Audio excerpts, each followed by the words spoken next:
morning. This is David. Welcome back to the channel. As always, hey, do me a favor, hit that like button, hit that share button. I really appreciate it. If you're not subscribed to the channel, go ahead and subscribe to the channel.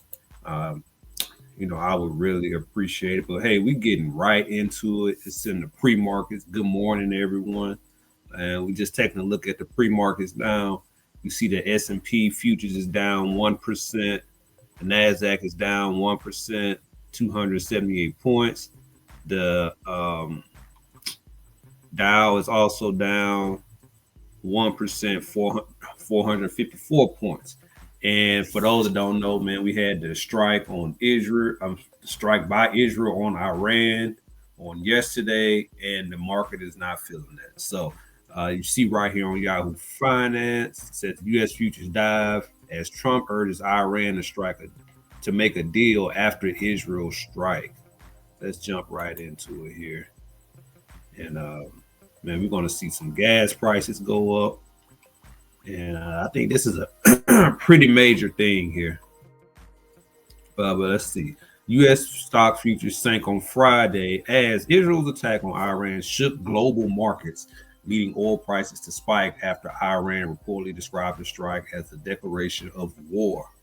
The Dow Jones Industrial Average futures tumbled roughly 1.1% as investors lost their appetite for riskier assets.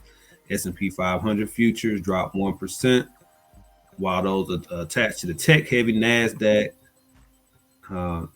dived 1.3%, just like we just stated. So on Thursday night, Israel conducted what it called a preemptive strike against Iran, citing fears over development of nuclear weapons in Tehran. Crude oil prices soared as much as 13% as the strikes hit the third largest producer in OPEC plus. The safe haven asset of gold jumped. The safe haven asset of gold jumped 1%. Hey, on the bright side, my little, investment in gold is going to go up. I'm gonna check it out when the market opens. Israel's Prime Minister Benjamin, I don't want to butcher his name, has vowed that the operation against Iran's nuclear and military facilities will continue for as many days as it takes, stroking fears of escalation. In response, Iran described the strike as a declaration of war in a letter to the United Nations. AFP reported it has also launched a drone attack on Israel, seen by some as a precursor to a more severe missile onslaught. President Trump urged Iran to make a deal over its nuclear program to avert conflict in a post to social media. Just do it before it's too late, he wrote. Just do it before it's too late, he wrote. Okay. Anyway, let's keep going. Iran has threatened to target U.S. assets in the Middle East as part of its severe response. Earlier, Secretary of State Marco Rubio said Israel took unilateral action with no U.S. involvement as he warned Iran against targeting U.S. interests and personnel. The dramatic developments came after a day where stocks crept higher despite questions around Trump's domestic agenda, as he hinted at steps that could rattle markets.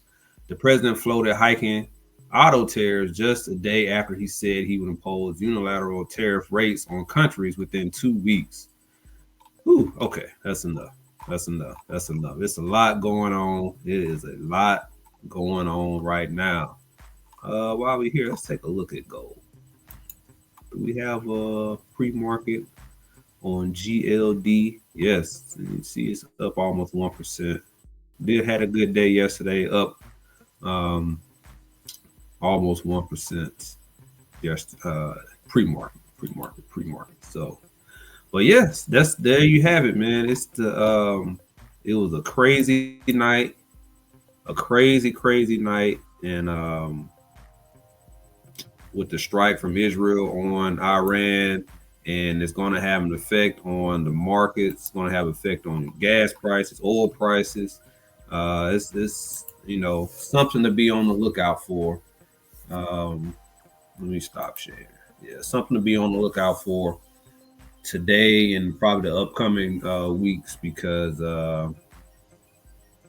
That Middle East tension start to to pop off, man. Things to get kind of crazy, man. We don't want to say that word about, well, that mention about World War III or anything like that, but we've got to be careful with these type of events, and so we'll see what happens. But it's definitely, most people would probably sleep when everything went down, but definitely some overnight issues that happened between Israel and Iran is going to have an effect on the market. So, hey, be careful with your portfolios. You may see some pullback today and maybe the next upcoming days. We'll see. Not sure. We'll just have to, wait and see.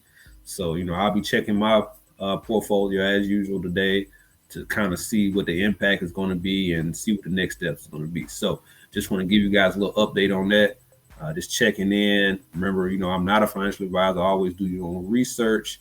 And that's about it, man. I'll come back and if anything else pops off, let you guys know. But until then, I will talk to you guys later.